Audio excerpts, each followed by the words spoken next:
Hello Dojo, James Drew, this is Silver, just here to present my take on cosmology, where we stand right now at this point in time. And I just want to go over a number of things. I've made some notes, so you're going to have to bear with me because there's a lot of sort of borrowed material, patchwork that goes into this. I just wanted to kick that off, let everyone know this is not original. I mean, it is original in that I'm bringing it together, maybe original, but it's nothing new to many of you. I'm sure you've heard this before. Now you're going to have to forgive the fact that I'm wearing headphones, that they just provide the best microphone. If I were to use my phone or the tablet or whatever, it wouldn't sound nearly as good. So maybe in some time I'll try some other methods out, but for now, it's the best way I can do it.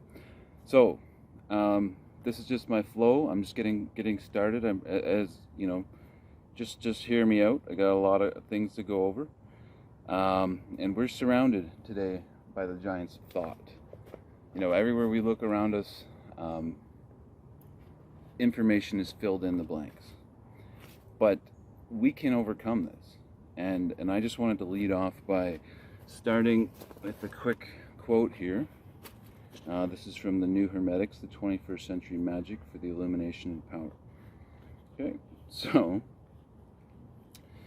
the key source for the New Hermetics, of course, the Ancient Hermetics, is Ancient Hermetics. From it, we draw many of the fundamental models that their system relies on. Most important, the Ancient Hermetics provides us with the idea of the universe as an intelligence, that it is related intimately with our own intelligence. This idea that the universe is a great mind is the entire platform upon which the New Hermetics is built. Also, we draw from the Hermeticism the ideas of the four elements with their unique psychology and powers, as well as the sacred use of numbers and geometry. From the Ancient Hermetics also comes the principles of alchemy, the planetary influences, and astrology, which play subtle but important roles in New Hermetics. Okay, so what I want to do first is quickly go over the fact that most of my work is going to be on large Scranton, Laird, Laird, Scranton, and the science of the DoGoN. He did work with John Anthony West, who's, to my knowledge, as a zetetic researcher, is one of the most influential players today. And he brings to the table lots of new information that I guess if you haven't considered the magical elements of Egypt, the Dogons, maybe even earlier settlers from Scotland, Ireland, and this eventually led into the Vedics and other places as well. So it's about 3200 BC we're talking about, and the Dogons, the priests, in their religion, stated that they created matter. Okay, they were actually the progenitors of many of the things we see today. The interesting part about all this is that we've come to believe that information and everything around us is somehow just hammered in. Everything is linear, and we more or less don't have any influence of it. But they would argue that this is completely false. And I mean, at this point, it seems as though they were the progenitive cause of most of what we see today. So now, Large Scranton, I keep calling him large. He's not large. I guess he's, but whatever. He was definitely correct in that when you examine the atom, neutrons, protons, electrons, decoding levels of the creation of matter, all of these were right in the way that the Dogon had somehow got all this information 3200 BCE, I guess it could be a little bit after that, but in that era, they brought to the table all kinds of information that, for the most part, they shouldn't have had access to. Because, I mean, the way we see information, it's only science, and from a scientific perspective, these progenitive elements move us in a forward motion, in a forward direction. But the Dogons would argue that information has four angles. You've got the information as we see it through the front windshield, if you will, and then there's the information from the side, the information from the back, and the all-encompassing. Giri So to So Dei, levels of awareness and understanding, African consciousness ways of knowing. According to the Dogon branch of the human family tree, there are 4 levels of awareness and understanding: Giri So, Beni So, Bolo So, and So Dei. Giri So means word from the front. The person is only aware of what is directly in front of them. Giri So is a simplistic awareness that only looks at what's present, and it is literal. What you see is what you get. At the level of Giri So, a person takes information at face value. Giri So awareness is superficial. Thus, the person is only aware of what is on the surface. Giri So is sight without understanding, being able to use the senses but not being able to put the information into proper context. This is the level upon which the European worldview is built.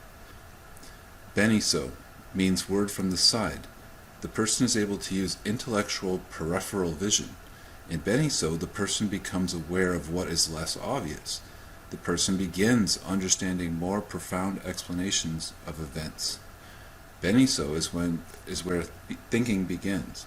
Beni So is sight with thought and perspective, looking at things from different angles. Bolo So means word from the back. The person is able to see what is behind them, past events, history. In Bolo So, there is reflection. The person begins to look at the opposite point of view. Bolo So is penetration into inner meaning, word from the outside in. It is the ability to see through something and find the essence. So Dei. So Dei means clear word and vision. It is the word from the inside out. There is introspection. The cosmic consciousness expands. The person must draw upon collective experiences of those present and past. So Dei is imagination informed by the African spirit. This imagination is image, nation. The person envisions the African nation and self as inseparable. So Dei is a veil is lifted. Nun creates 4 pairs of chromosomes within the person. Just like all chromosomes, these extra chromosomes contain information, instruction, and capabilities unavailable to those who have not reached this level of awareness. So Dei is the stage where evolution begins. Since those in Giri So have yet to evolve, how can societies evolve based on a superficial level of awareness and understanding? But the major key part that I wanted to point out here is that the Dogons were, they look primitive to us today. They don't seem to have the same scientific, the Dogons, they were able to predict what Stephen Hawking, Brian Greene later suggested that science had hammered out about the nature of reality. He put together, this is Laird Scranton, put together side-by-side drawings identifying that the systems are the same between Hawking's drawings and the Dogons. I mean, how is this even possible? I'm going to show them in this clip here.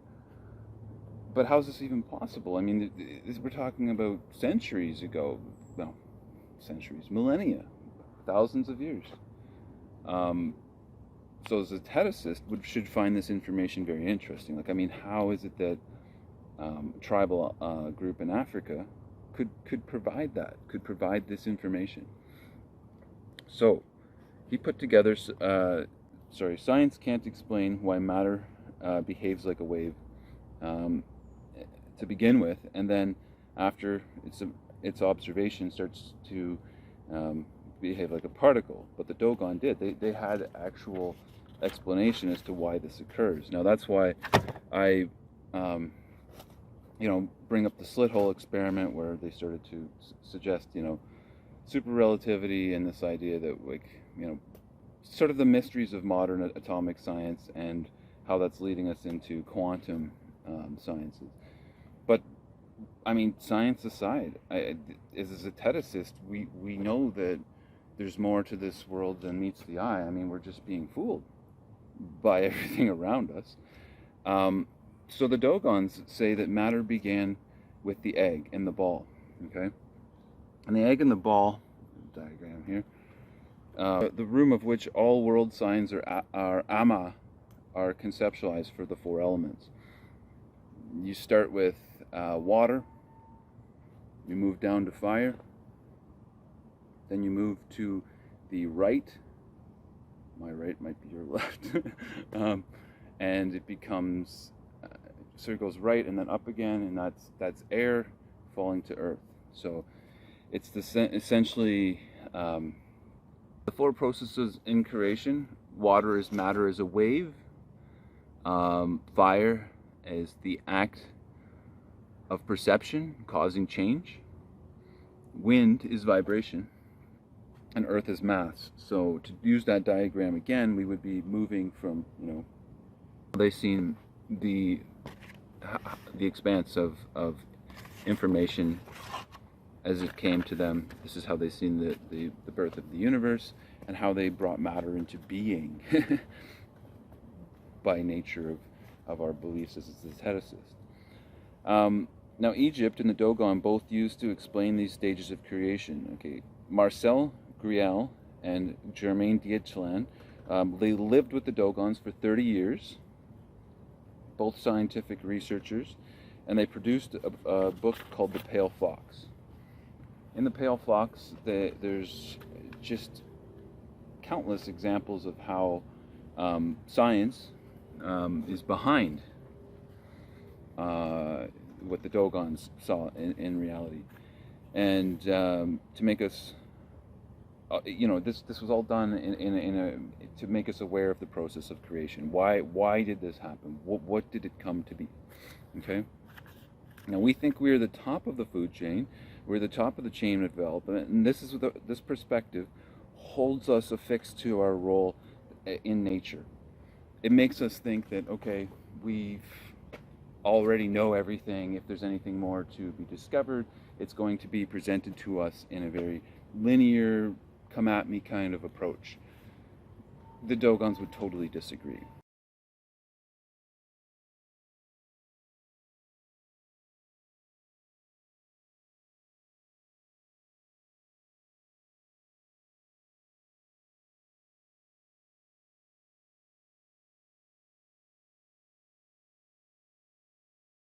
This is, we realize that we are another step along the chain, and this chain continues beyond us to Bernhard's loop. We are not just the top, we are just another step. So we're not the top, we're just another step. The idea that this is why the Dogons did their work. Okay, so they weren't they believed deeply that there was more to the universe than meets the eye. Now, they considered the entire orientation to these processes changes. The second developed a discriminating form of knowledge. They suggested that the reason this information was so important for them to write down and carry over time was because if they didn't teach the younger generations of the nature of these processes, then they would run amok. We would essentially end up where we are today as sort of Western influenced individuals, where we fumble about just making devices and things that don't provide us any connection to the divine, our source, and where we really should be going. We can see that everywhere. I mean, just think about it. What's going on today that looks healthy? I mean, there is those who can cut their way through it, but they use the zeitgeist, or the world at large, as more of an example. I need a chair. So, the purpose of the pyramids, by Sir John Anthony West's interpretation, and Laird Scranton, I keep calling him large. He's not large. The purpose of them was to create a walk-through tutorial, like a museum, to teach kings, adepts, and those initiates the nature of immortality and how to be progenitive creators in this world at large. Now, as a aestheticist, this should be interesting. I mean, we've got things here that suggest those people were, in fact, experiencing a level of reality that we don't have access to anymore. We're just, living a very causal relationship with the world and everything at large. Now, they say that their information came to them from the Dogons at this point. Say the information came to them from the Namu, a fish god. Could be something other. That's how they interpreted it. It was fish, and that's where the pale fox comes from. Essentially, the fish came down from the firmament, and brought with them the knowledge of creation, numbering systems, subatomic relations, Orion, astronomic structures, within Bernard's loop, which is Orion, and how the macrocosms correlated to the little egg of the world, or the basic structure of matter. So this is as above, so below. From the pale fox we see the following diagram. This shows how the linear extension based on the African model mirrored that of the modern astronomical linear extension, which, just in my understanding, just means that the modern astronomical diagram and the DoGoN tribal diagram are very similar. The astonishing part being that Sirius B was not visible with the naked eye and would require advanced equipment to be able to see. They even had charted, apparently, the dwarf star Sirius C, and were able to predict its location without any equipment, and even modern science. Wasn't until 1952 that they finally did state that the location for Sirius C was exact to what the original tribal drawings of the Dogons was. There's many people that would love to take the DoGoN cosmology and suggest that it comes from one particular place. But Laird Scranton said that, the site in northern Scotland, I think they call it the Faroes Isles, that was Ireland. The site in Scotland actually had all these sort of early elements to anthropomorphic house building that you then later see in northern Africa. It's a large leap. I understand. I'm not here to suggest that I know what's going on. I'm repeating his research to a degree. But essentially what he was saying is that, and if we take this cosmology and this belief system into play, what we're looking at is essentially a group of people that were trained, Scotland, Ireland, potentially early developments of the planet, where they were training kings and, adepts in the rites of high magi to take the information throughout the world, different locations, and be the progenitors of this new knowledge. Now, the reason why I bring up the DoGoN is because the DoGoN do a phenomenal job of relating the macro to the micro. They've baffled modern scientists who still, have, for the most part, a lot of questions when it comes to how they came to this knowledge. Now, there was a series of sites that discuss how matter is created, and the Dogon's word for this is arc. Okay? In the equivalent in the Egyptian, the arc means spiral. And this also means to cover over. So you think of, places like Göbekli Tepe, where they, found that that this was buried over. It's almost as though somebody wanted to hide the knowledge because if this is a aestheticist, we have a better understanding as to why they would do that. In a sense that they're afraid of what this could do, what this could bring, where it could go or lead to. So at some point in the development of our existence, a group of people had to literally, slaughter 1,000 domesticated wildlife, do a ceremonial ritual, entomb all of this location, and try to keep it so that once found, we would then, be able to identify its,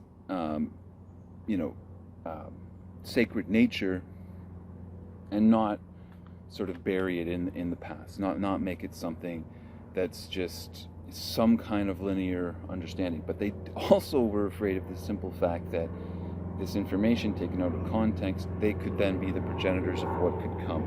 So it's like we have magi that are essentially moving about, casting the world into various ways of thinking. And, buried underneath all this is there's sort of a subterranean appeal that, and this is the whole idea of the arc, that basically we as people have been hidden to great knowledges, like to great thought processes. It's beautiful when you think about it. We can think of so many different examples of where the ark is brought up, and in the Jewish temples, they read scrolls apparently every day, and then cover it over, place it in a cabinet, and that cabinet's called an ark. There's obviously the Ark of the Covenant. Some people will even argue that ark was originally the motor by which you could place it inside the Great Pyramid. I know. You just got to hear me out. This is creative philosophy, right? But a lot of what I see is there's some truth in this, where I'm going to take some really creative leaps and bounds. I'm going to do some patchwork. And by patchwork, I just mean throughout the week, throughout the time I'm listening to the dojo and James, they've come up with lots of quite cool ideas, and I just wanted to, work over them independently. I'll probably be cutting and pasting this as we go. So I'm going to throw out the idea, what if this is utopia? What if this is exactly what we want it to be? Now, as soon as you experience the world in a time-like format, as a linear process, you're always going to be missing the fact that, hey, we can go a step further. We can experience this as an idealist. Now, feel free to criticize anything I say, or resynthesize, or any of my material. I feel this resonance, this vibration of knowledge coming, and I'm just speaking my message through what I would say is trivium, my writing thoughts. I'm throwing it out there in a quadrivium,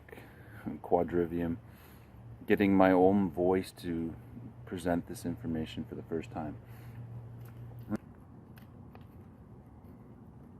as technology affixes us to this space and time, zetetically, Zion transmits the vessel that was, carried forth from the reptile or our limbic system. All of us at some level during the gestation periods of our development have developed our limbic system. We've all taken on characteristics of a reptile. We can see this. There's waves in our mind that exist in this level. The early development of our being changes from reptile to mammal. So reptiles, in my argument, reptiles love.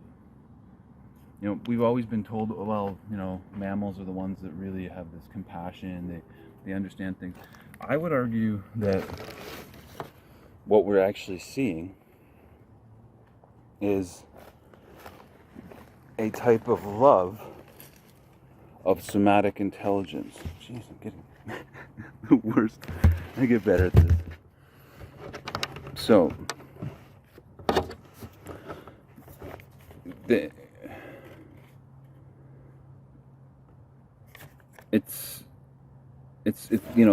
this type of love is closer to a love for the collective experience, isn't it? It's not a love for that's why they can eat their eggs, their own young. It's there's this selectiveness, I guess you could say, for a larger plan.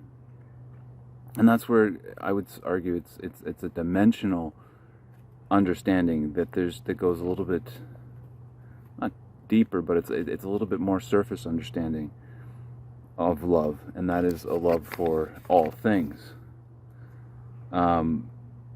And this is the timeless state of the snake charmer. Like, this is how the snake charmer charms the snake. They look at the snake, they tap into a frequency, something they're familiar with. And it's, for the most part, beyond words. I mean, we can define it, but it isn't the same. I'm going to pause it here. So, what we're looking at is something deeper. I mean,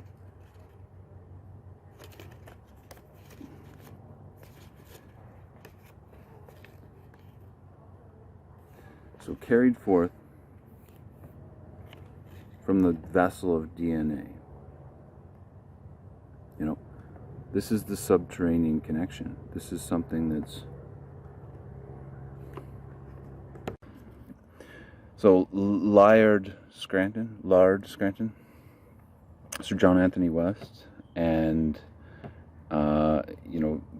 Schwaller de Lubitz, and many of the people that progenitively brought this material to the table. Of course, always criticized and, thrown out of any debate as though it wasn't science.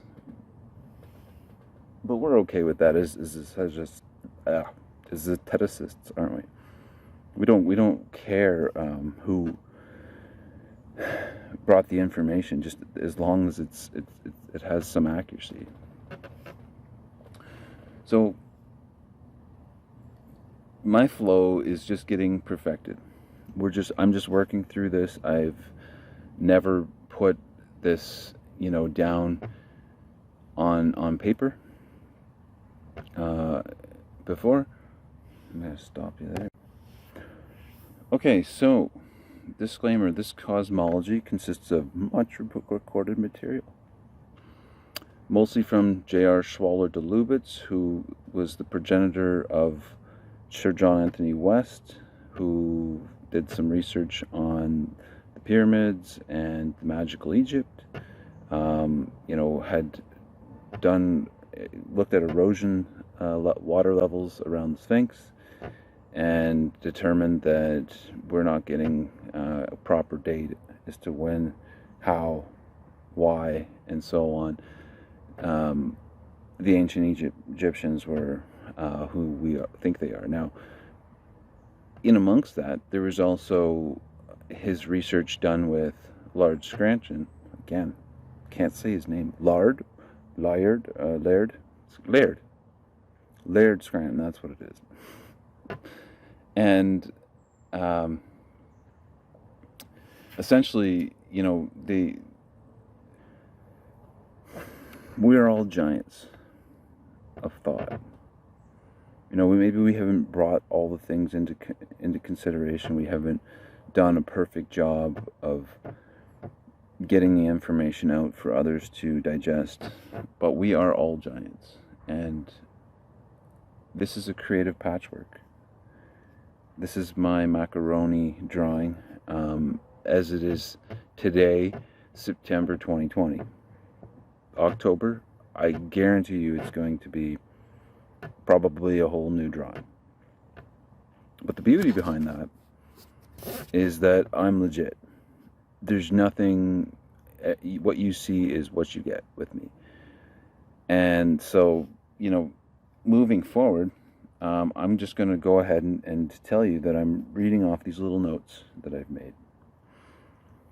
I've made these notes during presentations from James True and presentations elsewhere, mostly from regarding the DoGoN and how I see Syntheticism coming from this, the Dynamism of the belief of the Dogons. Now, feel free to criticize me or resynthesize, remix any of this material. In fact, I hope you do, because at this point, the world needs a change. We need to look at things differently. I don't think we've been given all the tools to succeed. In fact, we're being given these ideas of sort of nihilism, or how to defeat ourselves. I just feel a resonance, a vibe, or a prana speaking through this message as my trivium becomes quadrivium. Okay? What I mean by that is my writing voice is different than my speaking voice, and I've yet to perfect my speaking voice. I'm just working on it. Thank you for taking the time to hear it. Now, as technology affixes us to space and time, zetetically, Zion transmits the vessel or the reptile of the limbic system. Think about the zetation. Think about the zygote during the gestation period of our development. Okay, at first we exhibit gills, and then and look like aquatic life, and then we develop into. It isn't until so many weeks into we start to look like a mammal. This suggests that there's something deeper going on. I mean, we know too that the limbic system coexists within our bodies. Obviously, there's quite a bit to learn about how we can utilize our being, and I don't think we should be ashamed of any part of it. I think that's a foolish,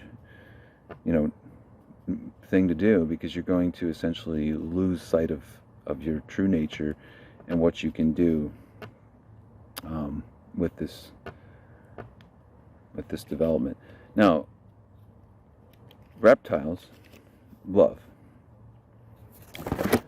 but it's something closer rooted to the collective and a timeless state of the snake charmer. What I mean by that is that, think about how a snake charmer can put the snake into a trance. There's something in the sine wave, in the flow, that connects these things. Something subterranean. I think it's in our limbic system, and it goes into our DNA. I'm certain there's going to be more information coming out from you guys when we talk about this.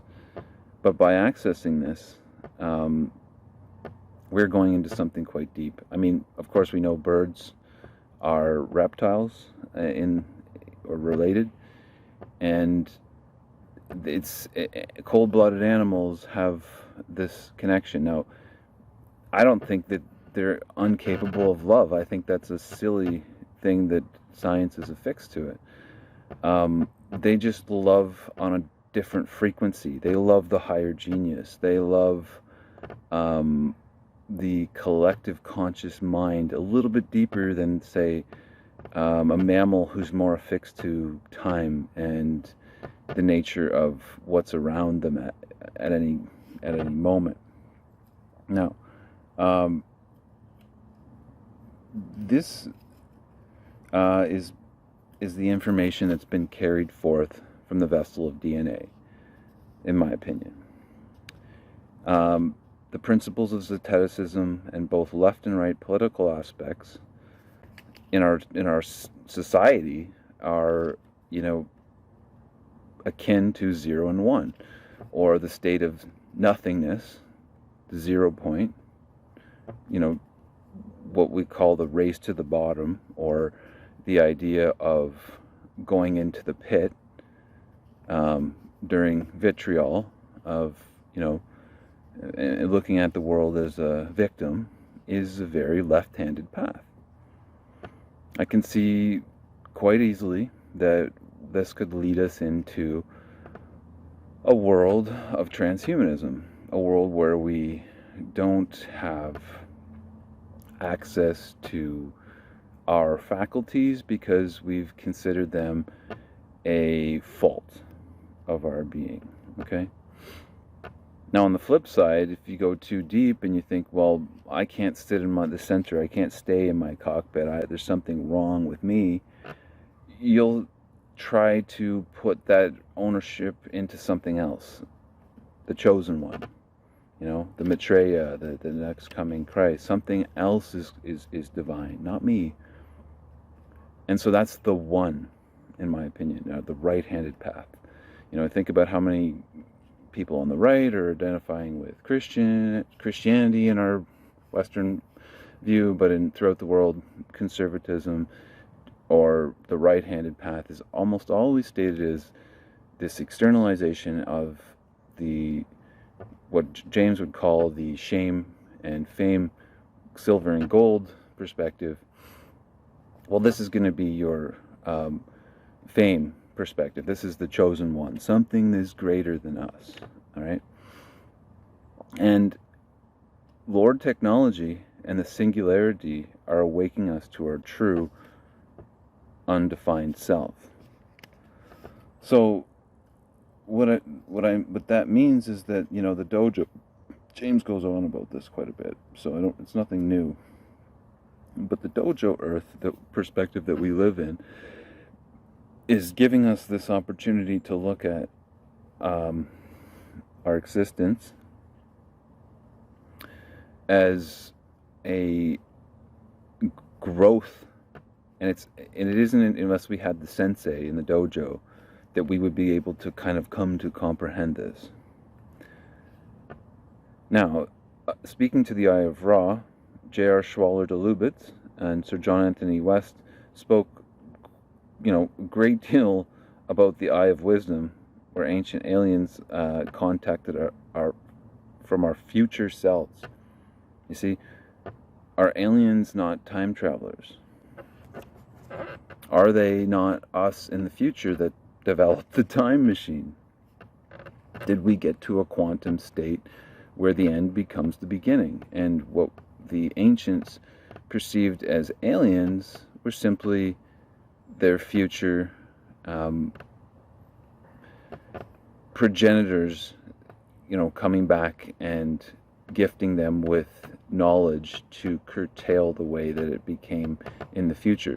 Sort of like you would, make synthesized music. First you would run it through in a very raw format, then you'd go through it again and you'd polish it, remove elements to it, synthesize others, cut and paste. So it's a cut and paste way of looking at reality. If there's this looping aspect, or the Ouroboros, then we are on a sort of Mobius strip. We've looked at reality and we've come full circle, and it's like we've been here before. Like, did I put my name in this tree? Maybe. No, I'm just stating, like, that's the kind of idea, is that something has been here before. Now, researching the Dogons and African cosmology, we can see there's an extremely unique situation where the phi pattern superimposed over Africa can almost one-to-one show the birthplace of in Mali, the tribe of the Dogons. It's just, a scientist would say it's coincidence, but it's not a simple coincidence, that's for sure. But I mean, coincidence or not, it's astronomically improbable that such a group of people that provide profound insight that goes far beyond even our present understanding would be in that direct location at that space and time. So, is that not the Eye of Ra?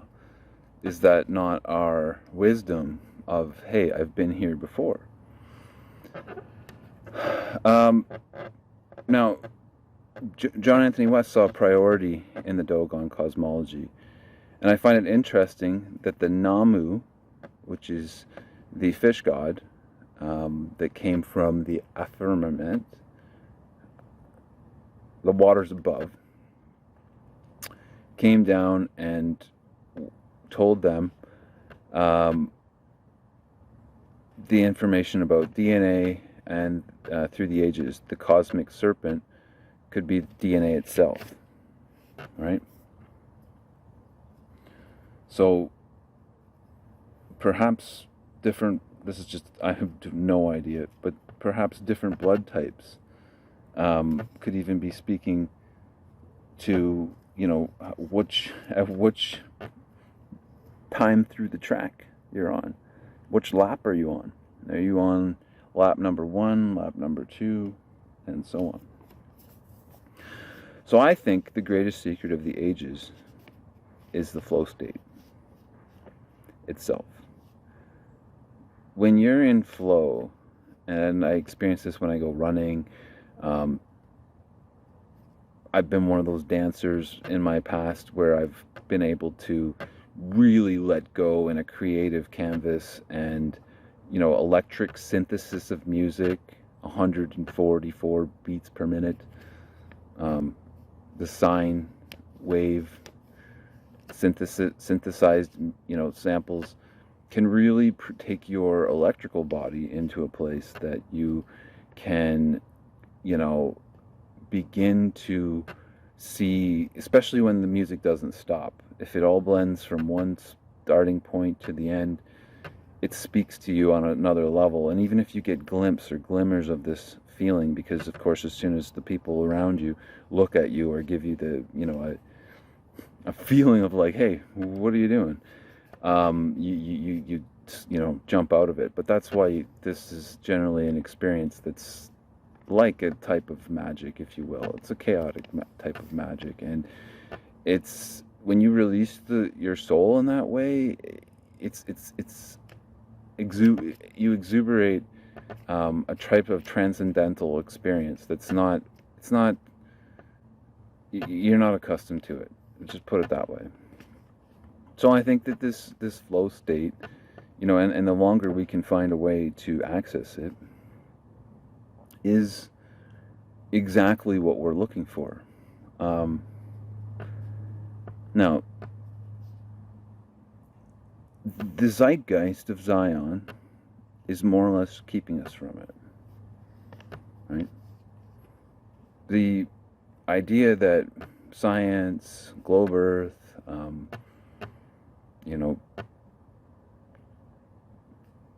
every single thing that we can think of in terms of our development that we have questions about, I think it's trying to, the nature of our existence is trying to keep that secret from us.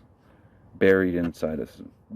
James will call it the Great Awakening, that ultimately we're about to become aware of this nature, and we're rapidly moving into a place where this could happen, that people will start to become aware of it. But is the arc a bridge? Are we going to leave this place? Is there going to be an opportunity for some of us to go one way down the Y, where the others leave in the opposite direction? Well, I'm going to say that if we look at that 0 and 1 example, that it's not a Y, but a three-way intersection. There's the 0, there's the 1, and then there's the path in the middle where you clear the brush and you literally go, hey, this may be a wide path, but why don't I just go in the middle? I don't need either of these two. They both look like they're going the wrong way to me. And you create a ladder and you climb over. This is not anything new. This is Jacob's Ladder, Technicolor Dreamcoat, the idea that, it exists within all of us. But by opening this doorway, we don't have to take any other example. And, we don't need a chosen one, and we don't need to, forfeit our existence to a new synthesis, right? We make something new out of it. So in the DoGoN, this was considered the information that came from the merman, or the Namu, and I loved how James called himself a dolphin, because he's got a tribe of people here that are becoming zeteticists. Be it small as it is, you don't need a big group of people. He's a type of, he's clearing the brush for a lot of us to really understand where we can go with this. Now, if Q, and I know there's ancient references to Q as well, but if we're arriving at sort of epigenetics, a new understanding of the quantum state as it relates to relativity, superstrings, and so on. What I think is opening up is this quantum state. Now, when someone says, hey, I'm QAnon, it's an oxymoron. You can't be anonymous in quantum, because quantum exists out of time. When we arrive at a quantum state, we leave behind the sort of unknowing, because you'll be aware of all things at all times. And so I just find that to be a bit of an oxymoron. I'll leave it at that for now. Now, what if Christianity and other religions are simply old versions of technology? Because as you become aware of our true selves and our true timeless nature, we will want many of the messages it brings, because of external witness of all things from our higher or timeless self. If you've heard about people in Hermetics and Hermetic principles, they'll often talk about how, when you leave your body, at first you're still yourself, but there's many levels up on the tree and different Sephiroth. As you move to the highest place of being, you connect to the All Father, the All Thing, as I like to refer to it as. I know that in Jewish cosmology they call it the Tesseract, which is basically the Tetragrammatron. This idea is something great. That we are all cosmic avatars experiencing this universe. That is definitely something that puts fear in a lot of people, because they like, as James would put it, their privacy. And, it's really not for us to worry about, because many of us are ready for that way of thinking. Now, this is just off the cuff, but if you think about it, the particle or piece, like small piece of atomic structure, could be seen as salt, right? And the wave, Benjamin Balderson was doing some really great work with this. The wave would be oil. This is where things become liquid, or the liquid soul, right? Instead of the affixed soul of bones and crystals, right? Now, I'm going to suggest that the flow state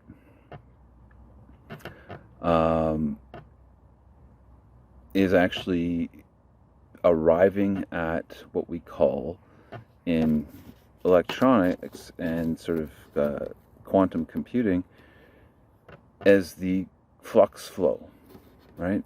This is where information goes from voltage to frequency. You can exhibit through the Josephson junction of the quantum computer a superposition of between 0 and 1. There's multiple states here. Does this relate to the DoGoN at all? Is this something that we were talking about before when they said that you can look at information from 4 different angles? And they would argue that mankind presently is only looking at it from the front. Of course, you can look at it from the side, but behind, and the full uninhibited all-around perspective.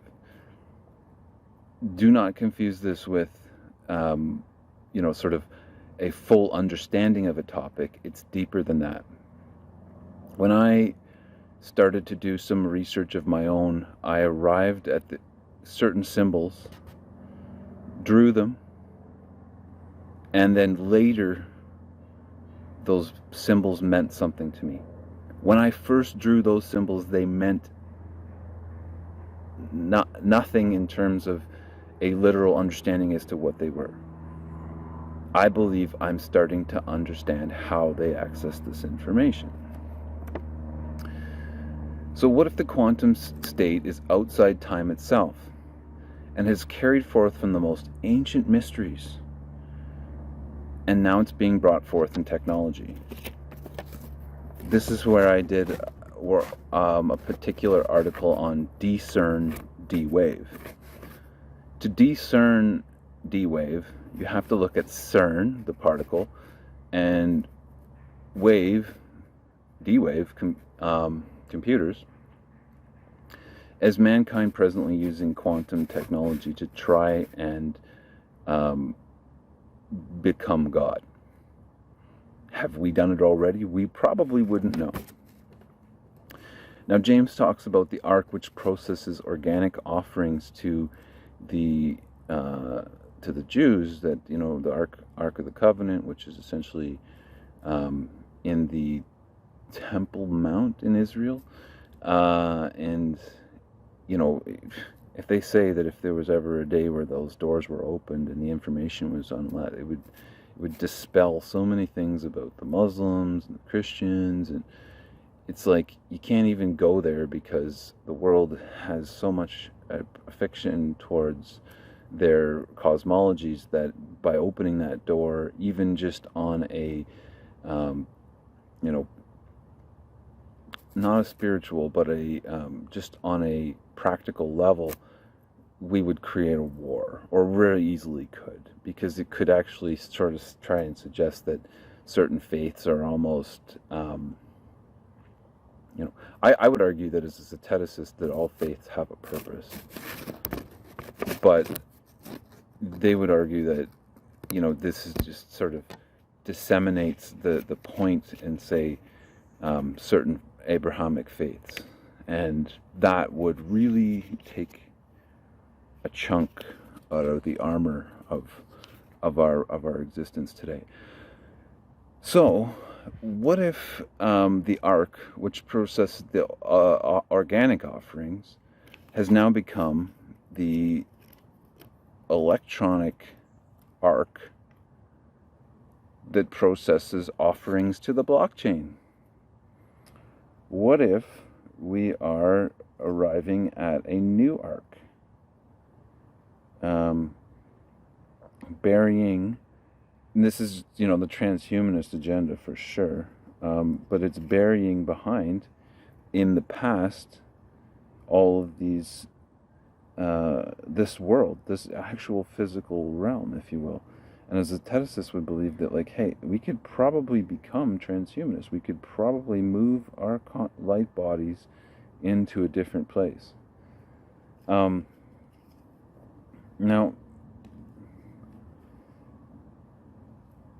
if I'm going to talk about the superposition between 0 and 1, what I want to show here is quickly this diagram. Now,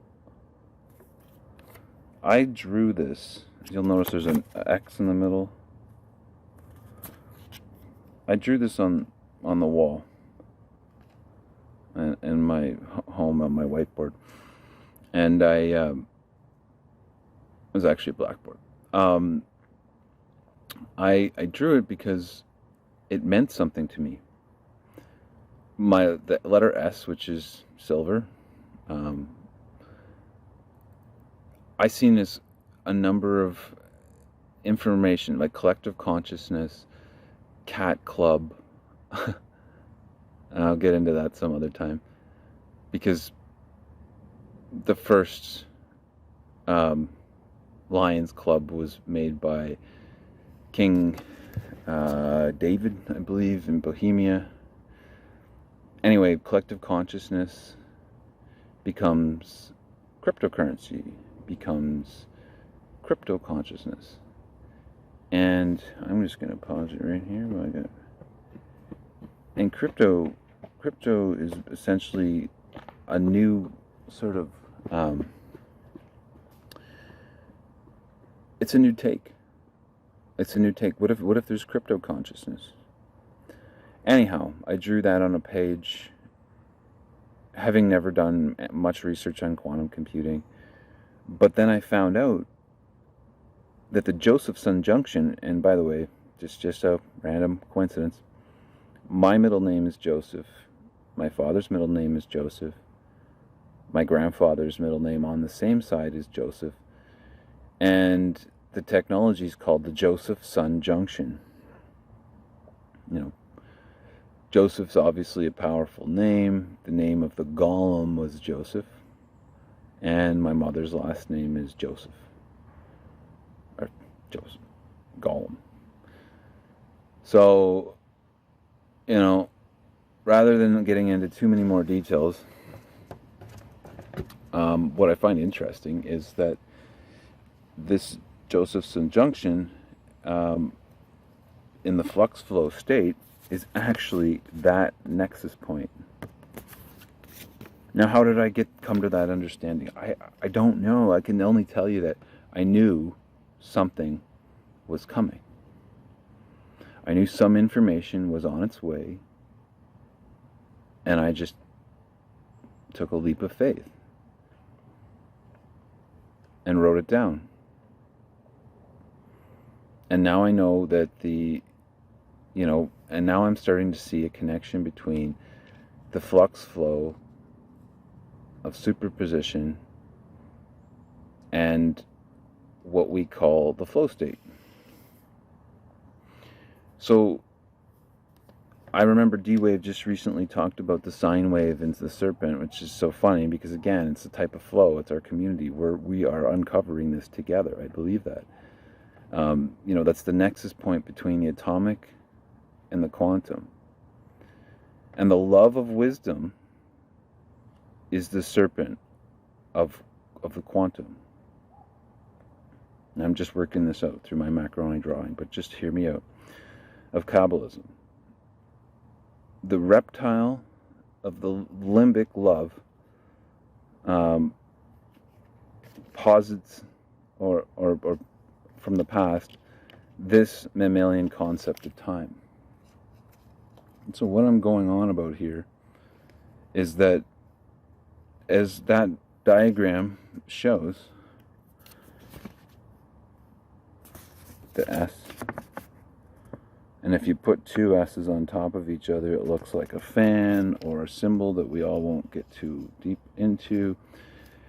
But essentially what that is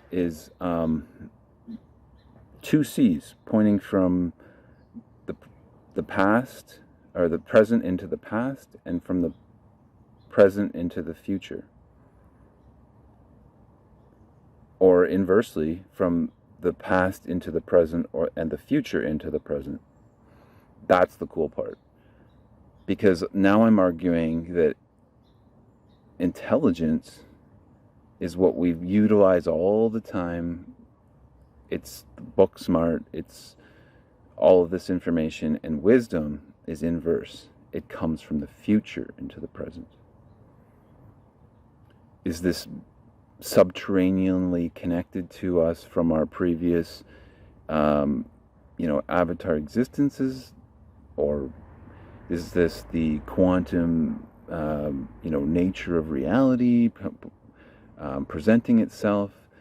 Is this Quantum of Consciousness does some good work on this stuff, another channel, but essentially he talks about how he's a little too nihilistic for me, though, because I think if he was an optimist, we could get a lot further with the work. And James is by leaps and bounds beyond that way of thinking. But not to put Matt from Quantum of Consciousness down, because he's got some work in there that other people need to talk about.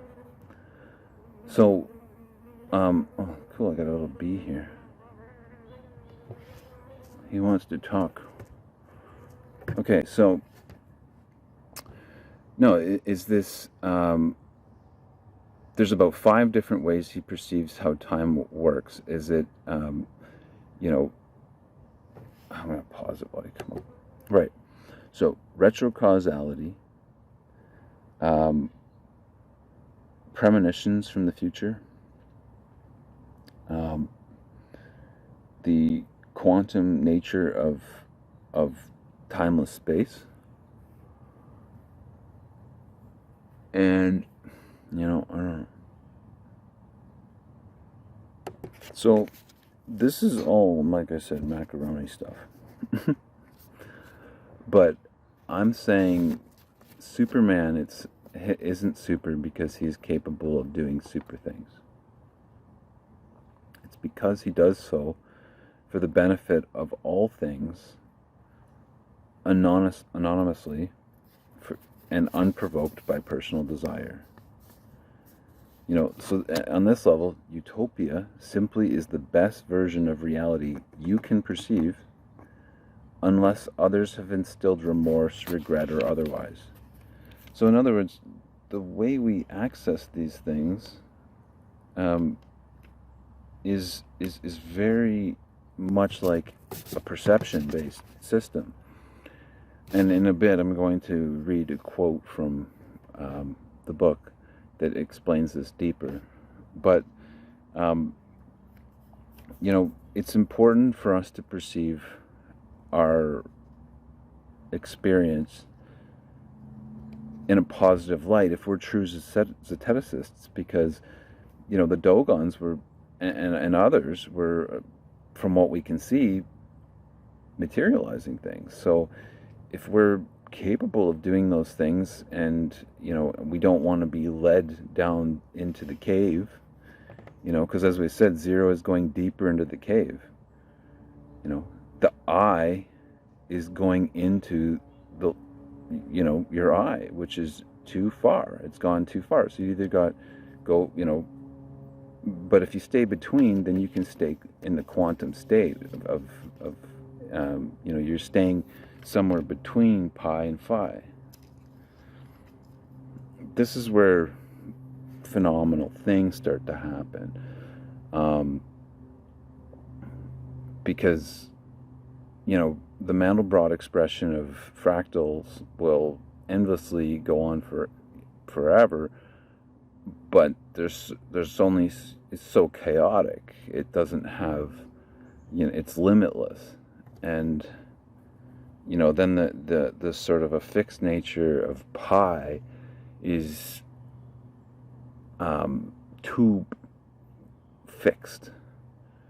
But what about the person perceiving the Mandelbrot perspective and utilizing bits and pieces of it? This person, this individual, this energy is bringing into being something potent, something in superposition. It's not one or the other. It's like looking at the yin yang. You've got the white, you've got the black, but then you've also got the perception of what it looks like when you look at the yin yang from your eyes. You've now perceived both the black, the white and the black, and the black and the white, the guardian, the artisan, the rational, the idealist. All these things are now available to you. And it's, another one I always talk about, it's quite interesting, but if you spin the yin yang really fast, you have a pulsing ring. This is, superposition of this mindset of it's. I'll get into that at some other time.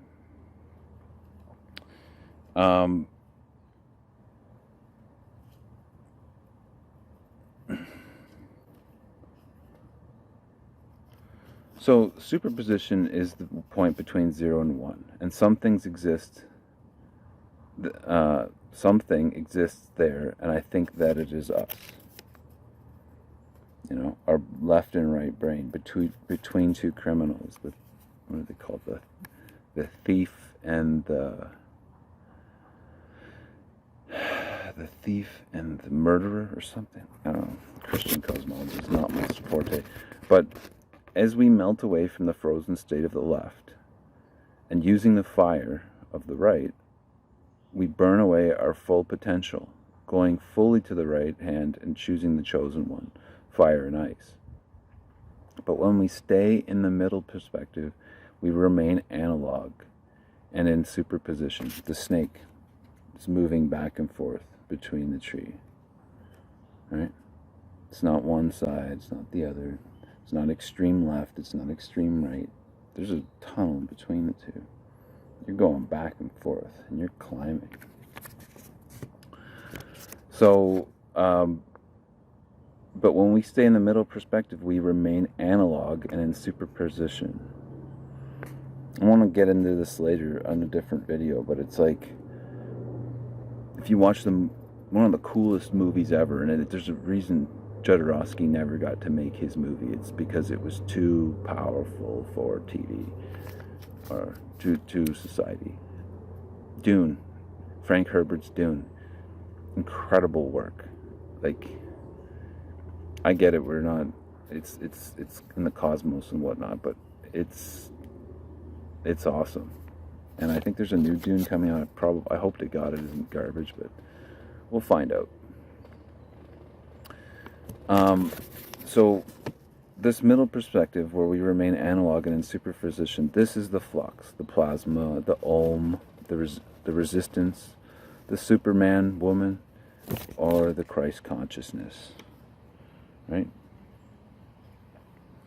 And as we awaken to our true Kabbalistic self, we become aware of why the Zion, I love James's recent I.O., makes so much sense. And the zeitgeist have buried this message inside of us. The special one, the chosen one, the ark, as it brings it to the new ark. Now, if you take the DoGoN and replace the O for RA, DoGoN, you get Dragon. Well, as it turns out, the Dragon is, it's moving from the Sirius star system and into sort of our Ra, or Eye of Ra. And it's connected. I can't explain exactly in the moment what we have, but there's some deeply rooted stuff going on here. And it's again part of the sine wave.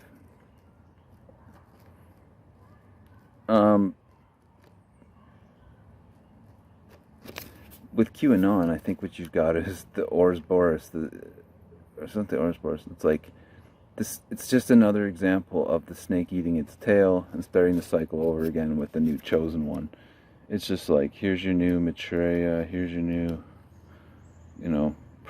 something's coming.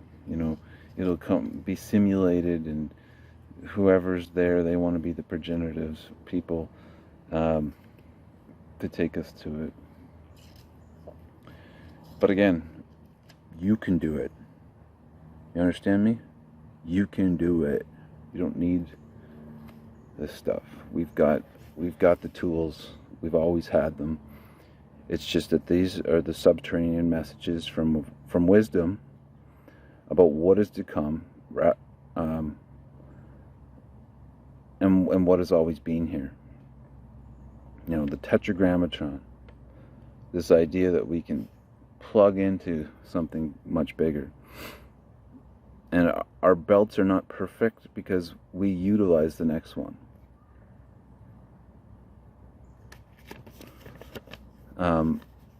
So now here, I want to look at the DoGoN symbol. Okay. Take a note how there's 3, a tunnel, and 3 more. Is that not the DoGoN from Sirius coming over to Ra, the sun? Is not that the wormhole? Is that not the, look at my crude drawing, the penis and the vagina? Is that not how your soul traveled into your body? From 3 over to 3? Okay? The toric fields of our body, right? The 3. And I would say this is where I want to point out how music can take us to these places. When we experience music, we can be instantly happy. We can be instantly brought into a type of an experience that's just out of this world. My music is characterized for this reason, and my wife of 20 years, we met in a I'm gonna say this, but I mean it. It's real. Like, we met in a dirty basement rave, but we fucking love each other. Isn't that all that matters? Like, I mean, we've grown out of that framework, that frame of mind. But I believe now, as a zeteticist, that cosmically we magnetized each other. We pulled together this energy from each other, and co-relatively we co-created this experience that we find ourselves in. And the more I think about it, every time I become an optimist when things aren't working out, and I'm like, this is going to happen in my future, and I can fix on it, it really does. And I think that not enough of us understand that electricity and how things can actually become, great messages for our future self. Now, here we are staring at this transhuman state, which is this COVID crap, whatever. It's a game for me. I don't know about you guys, but it's a game for me. It's about figuring out how to work in this framework so that I can I've grown immensely from it. As my esoteric research has gone off the chart. I mean, finding James is probably the biggest change in my life, but this is the great dojo work that we need. I mean, we're staring at it right now. Like, we're staring at this experience. And I think a year ago, if you were to look at James's work, you'd be looking at like the purple pill. He was good at dismantling both the blue and the red and sort of swallowing both pills at once, and we'll call that the purple pill. You got black pill, you got red, you got blue, you got all these things. Well, I'm going to say that this new perspective, this doorway that's opening up, is like the UV pill. It's the highest frequency of perception. You're mixing the subterranean, the infrared, with the highest possible experience, and you're realizing that this human existence is actually one where you can become co-creator in this reality, right? You're blending, you're witnessing reality from the highest frequency possible. I'm not gonna say I'm there. Fuck, if people were, I'm sure people are gonna say shit like that, but no. I just know and believe in my heart that that's what we're capable of, and that's where we can go with this. Now, again, when I talk about Phi and Fibonacci, Mali, and sort of how the Dogon were there, Atlantis isn't even far off from there. This serpent's egg, this message of the pineal buried underneath the earth, is essentially the biggest secret of the ages, if you ask me. The flow state, this ability to be a creator. And it comes with we have much to unlearn. We have to unlearn all this crap, because they're all tools to keep us affixed to someone else's prize, Zion. The collective consciousness, cryptocurrency, becomes crypto consciousness. This is not how we want to use it. The sine wave, the square wave, the saw wave of synthesis.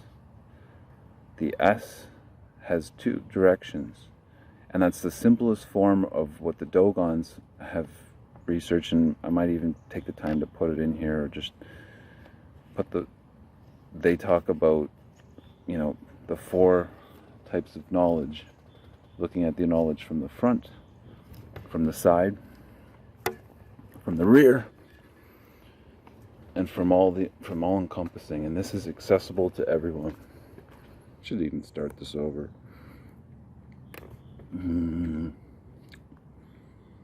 I would like to offer you an entirely different possibility. If you work instead to love people and to love yourself, you will quickly find yourself intimately connected to the universal mind and to your real power. This real power is harmless and yet stronger than any weapon, dwelling everywhere at the center of your being. If you live your life in this way, even those who may wish to harm you will be powerless.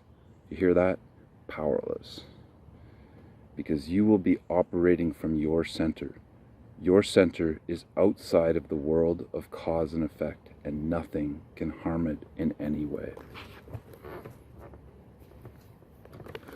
So, it's important, even us tough guys that want to like conquer, love your enemy. If you truly love your enemy, you will break down barriers. I think the red belt is learning to love your experience. Hate is another version of love. It's loving, dismay.